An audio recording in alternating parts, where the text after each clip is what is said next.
Applaudissements, parce que ce que nous avons vu ce soir, parmi les instruments que nous avons vus et que nous avons entendus, il y en a qui ne sont jamais joués, qui n'ont jamais été en France, jamais été joués en Europe, et même au Japon, sont très peu joués.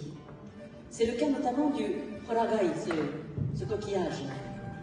Il a été c'est un instrument de rituel, un instrument sacré. Et jusqu'à la fin de la Seconde Guerre mondiale, il n'était pas question d'en faire un usage pour des concerts.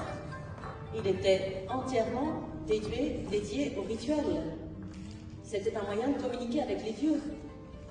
Éventuellement, de sites rituels en d'autres sites rituels, de sites sacrés en sites sacrés. Du haut des montagnes, on pouvait souffler et communiquer. Mais ce n'était pas un instrument qu'on jouait. C'est seulement donc après la Seconde Guerre mondiale qu'on a pu en jouer.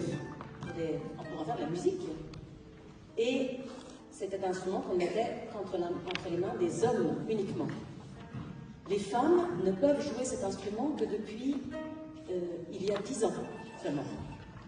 Donc la jeune femme qui jouait cet instrument, qui également jouait la flûte bambou, le snowboé, pratique cet instrument depuis qu'il a été autorisé aux femmes, depuis 10 ans. C'est vraiment un son extraordinaire. Ça vous a surpris, non? Même au Japon, on l'entend très peu. Je lui ai demandé, mais où est-ce que tu te produis? Où puis-je l'entendre? Est-ce que les Japonais l'entendent? Non.